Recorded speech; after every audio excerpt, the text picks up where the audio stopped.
Hola, ¿qué tal? Muy buenas tardes.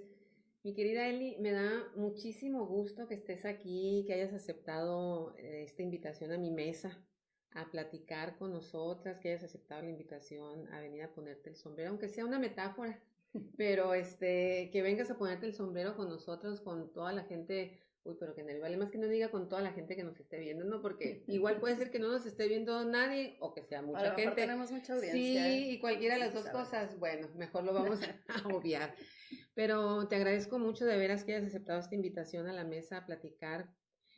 ¿Por qué elegí invitarte el día de hoy? Bueno, ya te lo comentaba porque hoy, 15 de febrero, es una fecha para nosotras, las mujeres aquí en México, pues que debía de ser Ujú. importante. Ahorita tú me dirás si eso no es, porque el 15 de febrero desde el año de 1960, como tú seguramente recordarás, por la historia, porque eres una mujer estudiosa de la historia, se implementó, se instauró la fecha como tal para conmemorar a la mujer aquí en México. No es como el 8 de marzo, pues, ¿no? Ujú. De que es el Día Internacional de la Mujer, pero nosotros en México también tenemos el día de hoy, el día 15 de febrero. ¿Tú qué sabes de esa fecha, del 15 de Bueno, febrero? primero que nada, muchas felicidades por el estreno de este espacio. Me da mucho gusto que se creen como más espacios de comunicación que permitan como discutir y hablar sobre lo que hacemos las mujeres, bueno, y en la historia y en la actualidad y la política en general, ¿no? Justamente ahorita que platicábamos, Alma Angelina, yo supe del 15 de febrero porque tú me lo compartiste, ¿no? Es una fecha que evidentemente tenemos que investigar más y tenemos que compartir más y socializarla para que se convierta en algo que se conmemore regularmente y en algo que sea cuando menos un pretexto para recordar a todas estas mujeres mexicanas que realmente han y hemos sostenido una lucha tremenda para el reconocimiento de los derechos, para hacerlos válidos, ¿no? Y tratar de lograr como una equidad en Ujú, esta sociedad. ujú. Entonces, yo creo que de entrada hay que, digamos, pues tratar de socializar más la fecha y qué bueno que en tu programa y en este espacio, pues lo estás haciendo, ¿no? Ujú, ujú. Sí, de hecho, es una fecha es una esa iniciativa de una periodista, precisamente de Maruja Vilalta, Uh -huh. quien en los tiempos del presidente Adolfo López Mateos solicita pues precisamente el destacar tanto la importancia de las mujeres en la historia, en la sociedad, en la política, pero también el marcar y señalar el famoso y temido machismo, ¿no? Claro. Entonces, mi pregunta ahora sí, para la maestra que tengo aquí a mi lado, me la voy a presentar, sé que mucha gente ya la conoce. Yo la conozco desde hace algunos años, por eso le dije al principio mi querida Eli, porque puedo decir que es una joven mujer a la que yo admiro en Gracias. lo personal, sí, claro que sí, a la que yo admiro en lo personal. Ahorita estábamos recordando más o menos desde cuándo nos conocemos. Somos paisanas de origen, Uh -huh. somos orgullosamente de Navojoa, Sonora, ya con tiempo viviendo aquí en Hermosillo, ambas. Elizabeth Cejudo, la maestra Elizabeth Cejudo, es licenciada en Ciencias de la Comunicación Así de es. origen Uh -huh. por la Universidad de Sonora, Sí. tengo entendido, ¿verdad? Ajá. Luego ya hiciste tu maestría en Ciencias Sociales en el Colegio de Sonora y actualmente estás haciendo el doctorado en Historia en mi alma mater, en la En la Universidad UNAM. Nacional Autónoma de México. Así que me pongo de pie cuando digo la UNAM. Bien, entonces decía ella, Elizabeth me está ahorita acompañando, a todos ustedes también, aceptamos comentarios desde luego. Y sí, hoy 15 de febrero, repito, es el Día de la Mujer en México, una fecha que no es muy conocida y reconocida por muchas de las personas que quizá nos estén escuchando en este momento.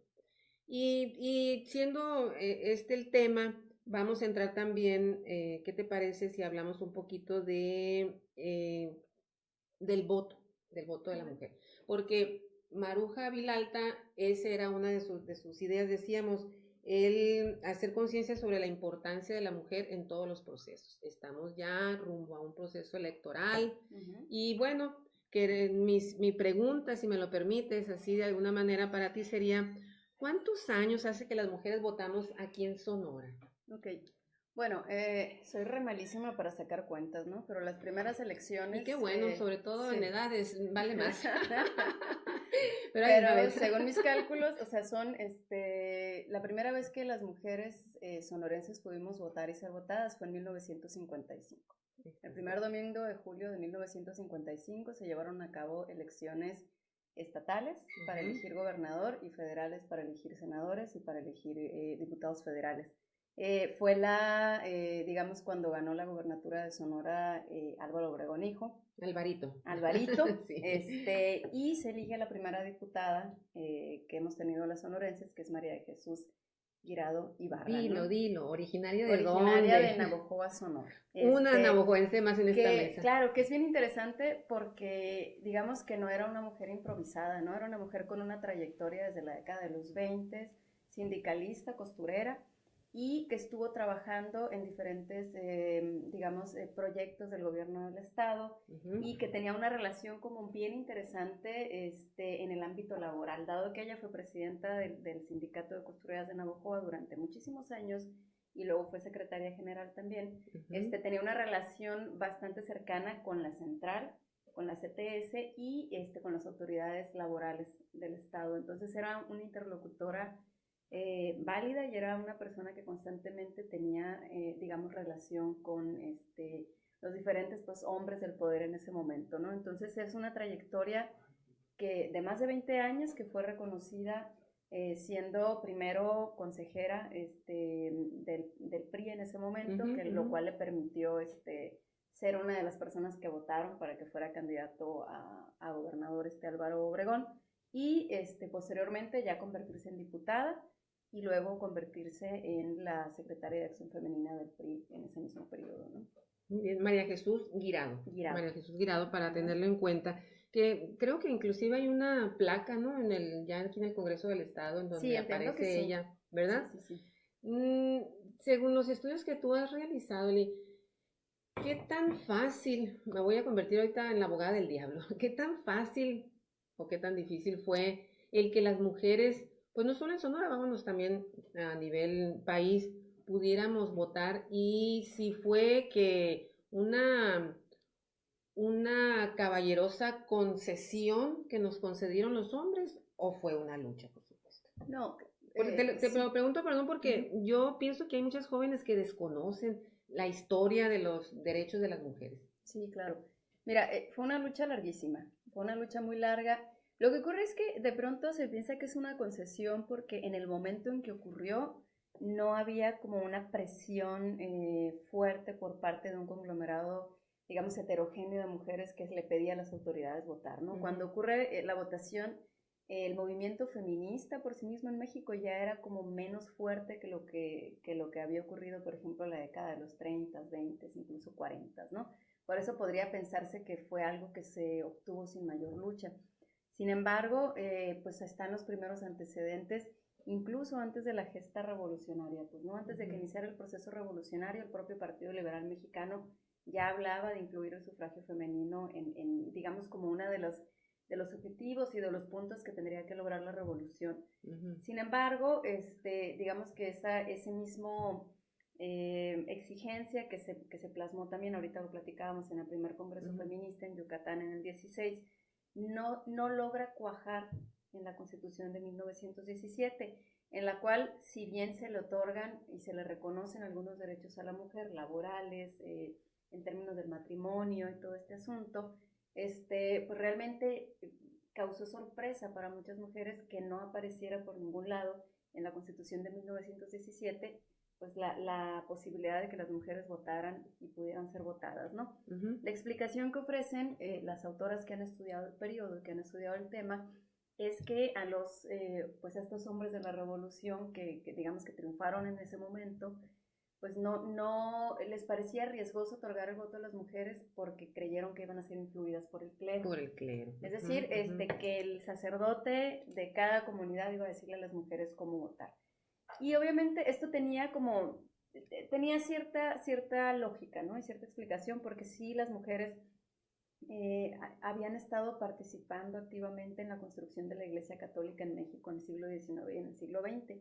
La mayor presencia en las iglesias es femenina, y no solamente como, Pero digamos, como, para ir a los templos, sino exacto. construyendo las propias iglesias y participando de un incipiente catolicismo social que se estaba formando en México desde 1912, que tiene que ver con la intervención social de la iglesia, ¿no? Más allá digamos, promover la fe católica, había como una intención de introducirse en temas como la educación, la salud, etcétera, etcétera. Entonces, las mujeres obviamente eran las que abanderaban estas causas y sí, pues fue una preocupación importante por parte de los revolucionarios, claro. Para no darle el voto a las mujeres en ese momento. En ese momento, sí. Y ahorita que tocabas el tema de la Constitución, fue entonces que se tuvo que modificar el artículo número 34, Es el si no 34. estoy mal, el número 34, porque ¿será posible que anteriormente decía que eran, como, que nada más eran ciudadanos los varones, algo así decía? Sí. Son ciudadanos de la República los varones.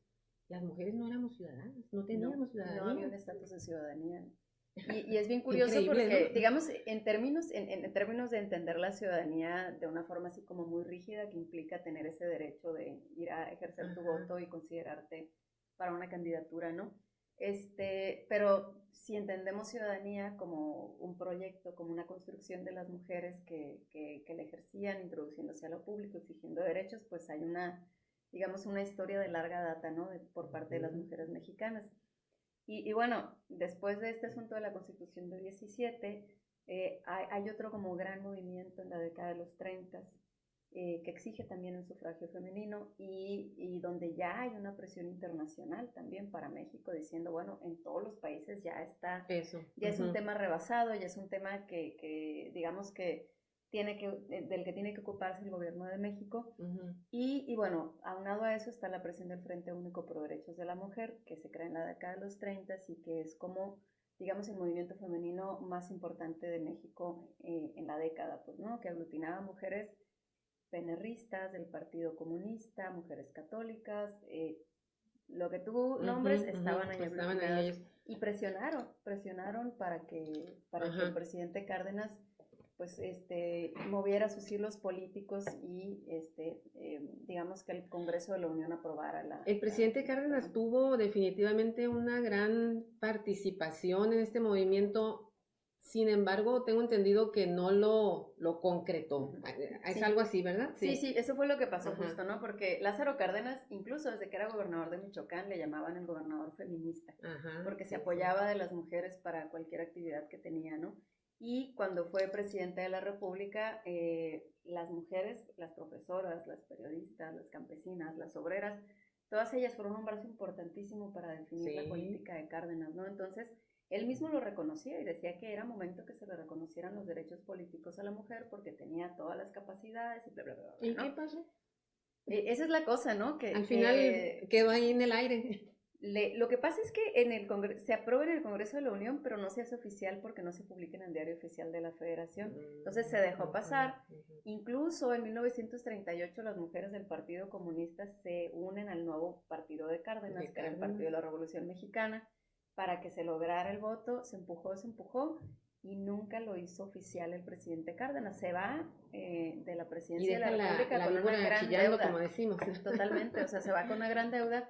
Ya para la década de los 40 se aprueba que las mujeres voten en elecciones municipales, pero es hasta 1953 con Ruiz Cortines que vuelve a haber una presión de muchas mujeres panistas, por cierto, y ya pues digamos que se logra, ¿no? Pero también es importante decir que uno de los grandes motivos por los que no se consolidó el voto en los 30 es otra vez el asunto de las mujeres y el catolicismo, ¿no? Porque ya estaba el PAN, había un movimiento sinarquista y en 26 y en los 30 quienes defendieron a la iglesia ante digamos, los conflictos iglesia-estado fueron las mujeres, ¿no? Entonces, digamos que seguía interponiéndose ese argumento, pues, ¿no? Sí.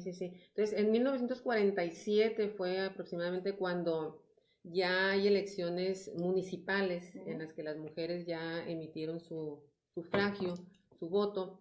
Y en el 52 con Ruiz Cortines, pensé que ibas a decir ahorita cuando dijiste cuando de nuevo, bueno, es una mujer sonorense, orgullosamente, la que pues va como delegada a un congreso feminista, no al de Yucatán, porque ya estamos hablando del 50 y tantos, pero sí va al primer congreso feminista del Partido Revolucionario Institucional, y ella va como delegada representándonos acá al estado de Sonora, la profesora, la maestra Dolores Duarte Navarro, y es quien pronuncia el discurso de petición, ¿sí? Para que también Sonora estuviera incluido en todo este rollo electoral. Y es bien interesante porque la profesora Dolores Duarte también es también era una trayectoria importantísima desde la década de los 30, fue quien inventó el kindergarten, ¿no? En Sonora, y era una profesora que tenía mucha actividad en términos periodísticos, ¿no?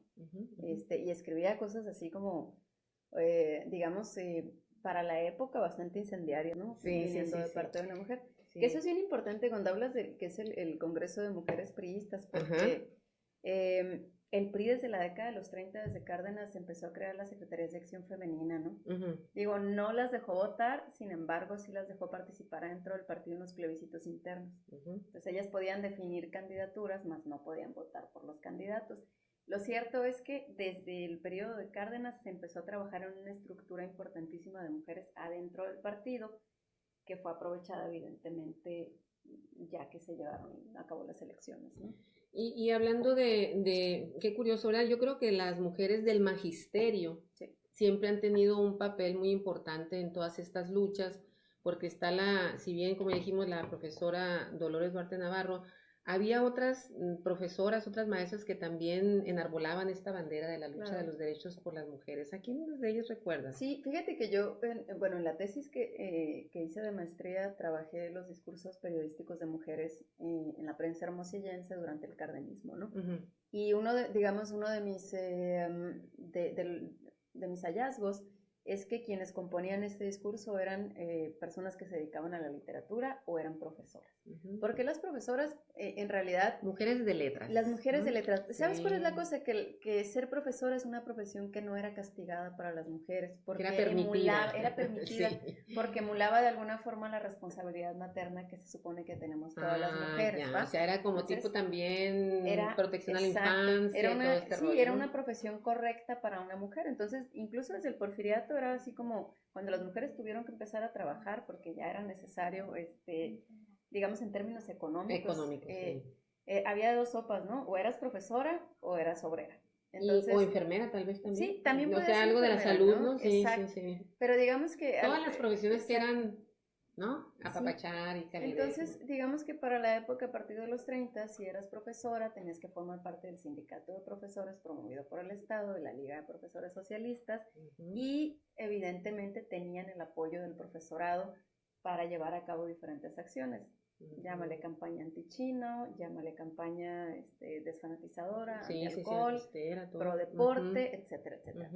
¿Cuáles profesoras te puedo decir? Está Catalina Costa, que fue la creadora de las secundarias en Sonora y que fue una persona que escribía constantemente a favor del sufragio femenino, por ejemplo, a favor de la igualdad de derechos entre hombres y mujeres.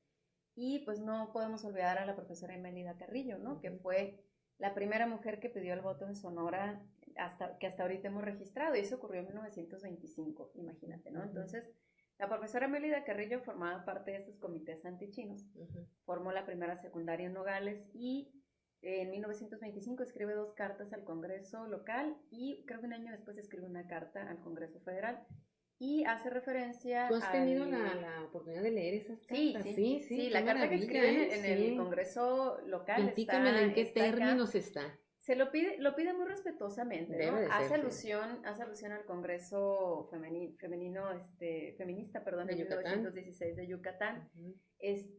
Habla también de las mujeres que ya están teniendo la posibilidad de votar en el mundo, en Estados Unidos, y dice algo así como que nos consideran menos que bestias a las mujeres, que no podemos ejercer nuestro voto, que quieren que nos levantemos en armas, como es la costumbre que tiene el pueblo mexicano, ¿no? Es una carta debe de ser una belleza, apasionada, muy fuerte, con argumentos sólidos, me parece. Sin embargo, la respuesta fue nada más una carta que quizá mucha gente crea que ni siquiera la escribió una mujer. Sí, O sea, me explico, ¿sí? claro. Que al leer le había dicho, no, esto no son palabras de una Sí, señorita, de una claro, mujer, claro. imagínate en 1920, Sí, ¿qué? y era una 25 por allá, me y era una dices. mujer súper activa, ¿no? O sea, que Ujú. tenía Se le profesora, pues, ¿no? Al escribieron, final. de seguro se le escribió un nombre, Sí, ¿no? sí, sí, no, terrible.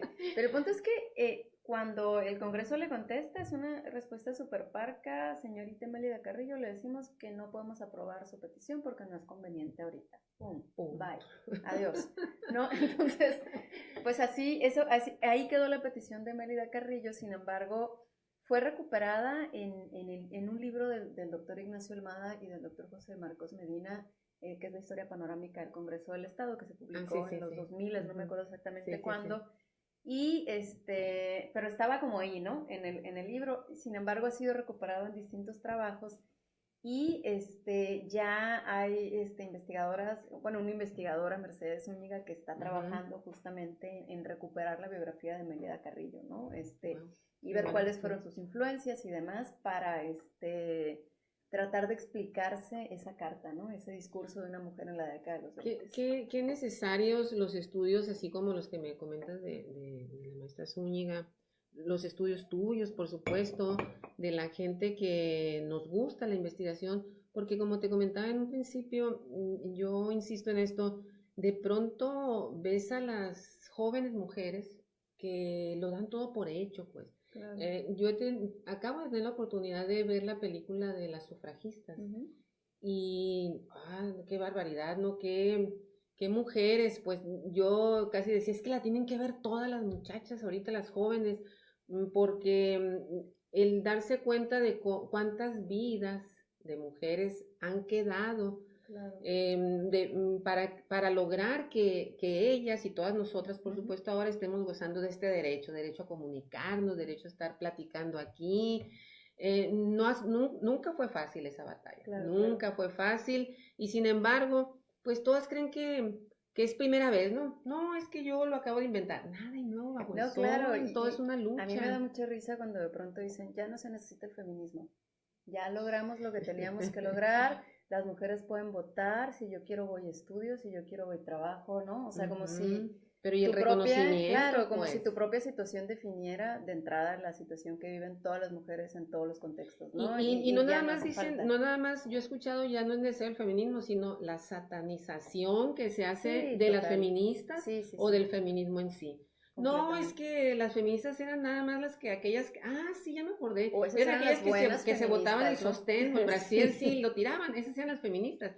No, es que es toda una historia que hay que aprender. Yo cuando tengo esta charla digamos, de la historia de las mujeres y los derechos de las mujeres con estudiantes o con gente joven, les digo, imagínense esto, ¿no? En el siglo XIX el debate era si las mujeres tenían o no tenían alma, ¿no? Entonces, ¿cuál es este camino que han recorrido y que hemos recorrido las mujeres y por qué hay que reconocerlo, pues, ¿no? Y por qué hay que pensar que estamos en un determinado momento histórico en el cual todavía no tenemos todos los derechos, todavía no tenemos todas las libertades y que estamos formando parte de una generación que define cosas para las mujeres que vienen, ¿no? Por eso es tan importante reconocer y rescatar sobre todo, porque las fuentes mencionan mujeres, pero la historia la hacemos personas. Y somos nosotros las que tenemos que recuperar esa información y construir discursos más incluyentes y una narrativa histórica que permita tener más actores y más variedad, ¿no? Tal vez lo que ha cambiado sea, perdón, no es que vamos ya no es una lucha por los derechos de las mujeres, sino una lucha por la reivindicación de nuestros derechos, pues, ¿no? Porque los derechos, sí, tú dices, todavía no tenemos todos los derechos, creo que sí los tenemos, pero bueno, yo reflexionaba hace unos días también, se han dado cuenta, y te lo comento también a ti, que vivimos en la ciudad de Hermosillo, Sonora, donde la presidencia municipal, la titular, pues es una mujer. Haya sido como haya sido, pero está una mujer, tenemos una alcaldesa, la arquitecta Angelina Muñoz. Aquí mismo en la ciudad de Hermosillo tenemos la sede del Poder Ejecutivo del Estado de Sonora, presidido, sabemos también por nuestra gobernadora, por la licenciada Claudia Pavlovich Arellano. Radio Sonora, que es un órgano importante de comunicación, está presidido por una mujer, por nuestra amiga, por la Maya Luz.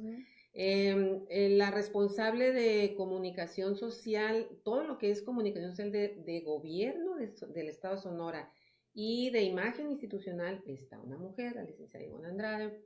¿Qué más? El Colegio de Sonora, una importante institución de investigación, de posgrados y demás, con una rectora que no es la primera, ¿verdad? Ajá, ¿sí? exacto, sí, ya sí. tenemos dos rectoras Van ahí. dos. ¿Qué otro me estaba acordando? El Instituto Sonorense de Infraestructura Educativa, es decir, la persona que se encarga de que las instituciones educativas en el estado estén al 100, es una mujer también, la arquitecta ya le ha salido.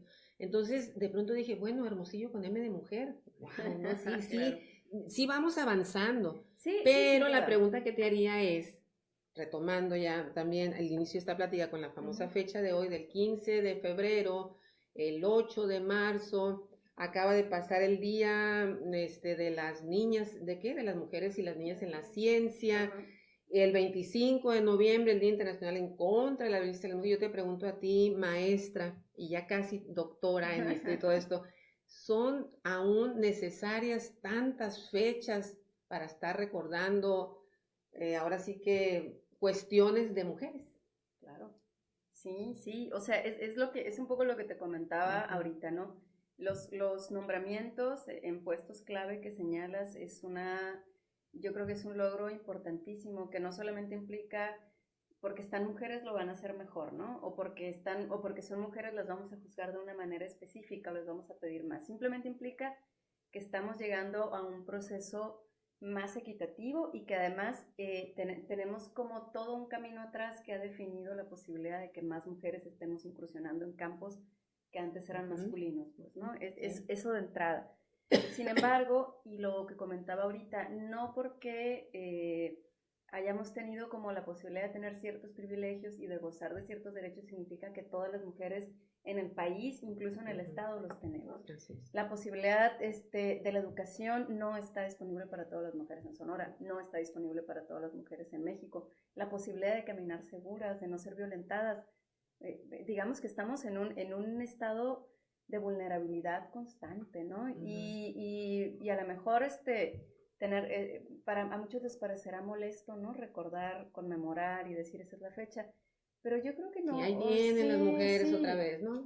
No entiendo, realmente a mí me mortifica y me preocupa que a alguien le moleste eso, ¿sabes? Eso es más preocupante, exacto, ¿no? Me preocupa un poco que a alguien le parezca molesto que se conmemore la fecha de las niñas y las mujeres en la ciencia, o sea, realmente habría que preguntarle a las personas que les molesta qué está pasando ahí, ¿no? O sea, ¿qué está pasando y por qué? Es lo mismo que yo digo, así, ¿por qué te hace tanto ruido que una feminista diga, exija, pregunte, proponga, ¿no? O sea, ¿qué es lo que te está causando tanta molestia y qué es lo que ha provocado que formes parte de un tejido social que te forme así, ¿no? O sea, es decir, definitivamente, en realidad, sí, o sea, si me preguntas si siguen haciendo falta las fechas, pues yo creo que sí, por supuesto, es importante conmemorar, es importante recordar y es importante sobre todo visibilizar, ¿no? Por supuesto. La lucha que han tenido las mujeres y que seguimos teniendo hasta el momento. Y definitivamente, pues si bien hemos avanzado, hemos tenido logros, aún no están las condiciones, pues aún no hay piso parejo todavía entre hombres y mujeres. O sea, nada más chécate las tasas de feminicidios en Sonora y en el país. En el país. Te das cuenta que hay mucho que hacer todavía. Sí, por ahí como dicen, hace días leí que decía, los hombres tienen miedo que las mujeres se rían de ellos. Nosotras tenemos miedo que nos maten ellos, totalmente, ¿verdad? Sí. Bien, para finalizar esta charla tan sabrosa que tenemos aquí, bueno, yo digo que es sabrosa, ¿no? Falta ver qué opinan los que nos están viendo. Con los estudios que tú has hecho también de periodismo y todo esto, ¿cómo reaccionaba la ciudadanía, los medios de comunicación, ante la presencia de esos grupos de mujeres que hablas en las elecciones, en todos estos procesos? ¿Cómo se manejaba esto de... Igual, ahí vienen las mujeres o cómo era? Sí, bueno, yo lo que he trabajado más es en la década de los 30, ¿cómo te puedo decir? En este simulacro de que ya van a votar las mujeres, pero que en realidad no ocurrió. Y realmente las respuestas eran mixtas, ¿no? Pero sí predominaba la preocupación de que las mujeres se corrompieran cuando accedieran a este tipo de derechos, ¿no? Es decir, que iban a descuidar su papel primordial, que era ser a eso mamá. se referían, al decir que se iban a corromper. Exacto, que Yo ser pensé mamá, que iban a ¿no? aceptar De hecho, componendas o sí, algo, no, claro, no, es que hay como una, digamos, en la década de los 30 hay un gran encontronazo de proyectos entre iglesia y Estado, ¿no? Entre las derechas y entre las izquierdas. Sin embargo, por más radicales que fueron los revolucionarios o por más conservadores, por decirle de alguna forma, quienes conformaban las derechas en ese momento, el papel de la mujer no cambiaba.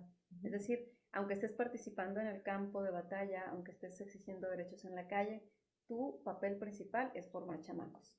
Formar buenos católicos y chamacas. Ellos hablaban de chamacos, sí, ellos hablaban de chamacos. Formar buenos católicos o formar buenos revolucionarios. Entonces, sí les preocupaba que las mujeres votaran y adquirieran más derechos y se metieran a la política, que es muy sucia, cuando ellas eran pues unas almas virginales, unas almas puras que tendrían que dedicarse nada más y tenían que mantener su pureza. En realidad esa era la gran preocupación. No había un discurso que hablara de falta de capacidad, no.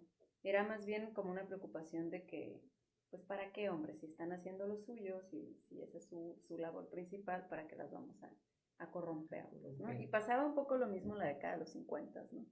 Hasta donde he podido observar. Y ahora, así, yo sé que me hace así, no, pues no tengo estudios al respecto, pero bueno, andas en estas calles de Dios. ¿Cómo ves, cómo se sigue manejando la irrupción de la mujer en la política, en las elecciones? Pues digo, no tengo, como bien lo dijiste, pero como simple mortal. Como simple mortal te puedo decir que seguimos siendo testigos de una violencia política constante hacia las mujeres, de un rasero distinto para juzgar a hombres y mujeres, de una idea de que las mujeres tienen que ser, si están en política, tienen que ser una labor impecable, o sea, como que siempre están bajo la lupa, ¿no? Están bajo la lupa, ¿no? Y no, o sea, son ciudadanas que participan y que pueden equivocarse y que pueden no tener digamos, el mejor desempeño, como puede ser un hombre también, ¿no? Lo que sí siento es un poco como, sí estamos llegando como a más, digamos, hay más personajes y hay más actoras políticas, sin embargo, hay yo no veo completamente una agenda feminista en general en las campañas, y sí veo, como te decía, una violencia política que implica un trato distinto y a veces discriminatorio entre las mujeres, pues, ¿no?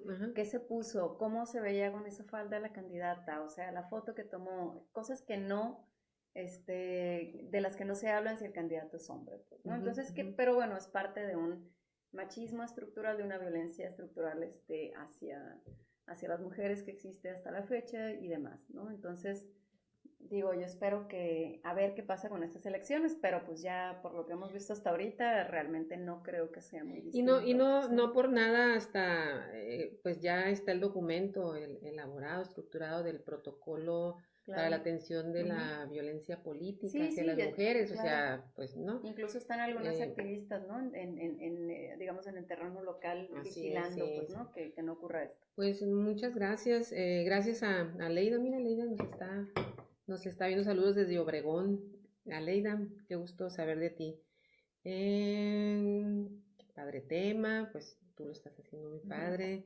Excelente tema para festejar nuestro día. Saludos, Vane. Pues qué bueno que nos están viendo por acá. Y mil gracias por haber acompañado a esta mesa con el tema de la historia de la mujer en las elecciones. Yo sé que da para mucho más, pero pues el tiempo es el tiempo. Ay, sí. Por supuesto que le agradezco también a Marta Betanzos, nuestra amiga que nos está patrocinando estos bellísimos sombreros pintados a mano, que son una obra de arte, y gracias a nuestro equipo de producción, porque aunque ustedes no lo crean, detrás, ahora sí como se dice, ¿no? Detrás de cámaras tenemos un equipo que nos está respaldando. Esperemos que este sea un buen inicio. Yo sé que con tu buena vibra vamos a continuar esos temas. La idea de nosotros pues es tocar temas de mujeres, tocar temas, ya les he comentado también, de la cultura de las bicicletas aquí en la ciudad. porque verás qué curioso que hay mucha similitud, bueno, como todos los colectivos, ¿no? Pero hay mucha similitud entre el feminismo y el movimiento de bicicletas. Vamos a platicar posteriormente de eso. Y los temas culturales también. Vamos a estar invitando a gente a platicarnos de cultura. No sé si algo más quieras. Bueno, no, pues nada, agradecerte la invitación sí, y sí, además sí. El foro. hacer otra, ¿no? Claro, Viene. el próximo 7 de marzo vamos a tener un evento en el Colegio de Sonora en el cual vamos a estar varias compañeras y yo exponiendo nuestros temas acerca lo que hemos hecho con respecto a historia de las mujeres, ¿no? Va a estar Dora Elvia Enríquez Licón hablando sobre las mujeres en el porfiriato, va a estar Magali Vázquez hablando sobre mujeres en la revolución, Mercedes Zúñiga, que va a trabajar con esta Emelida Carrillo, Vera García, que trabaja las mujeres en el PAN, yo voy a trabajar las elecciones en 55, Leila Cedo, que va a hablar un poco sobre cuál ha sido la actuación de las mujeres en los procesos políticos hasta la paridad, y Denise Pudo, mi hermana, que va a hablar sobre las mujeres en los movimientos estudiantiles en Sonora. Entonces vamos a abarcar pues prácticamente todo un siglo, ¿no? Sí, y va a estar la doctora Zulema Trejo comentando los trabajos, entonces va a ser una tarde bien productiva y muy divertida, espero también. Pues ya próximamente publicaremos el cartel, ¿no? Pero muy bueno, bien. Una invitación a... Pues por ahí estaremos, claro que sí. Y muchas gracias por invitarme, la estoy pasando muy a gusto. Gracias a todos.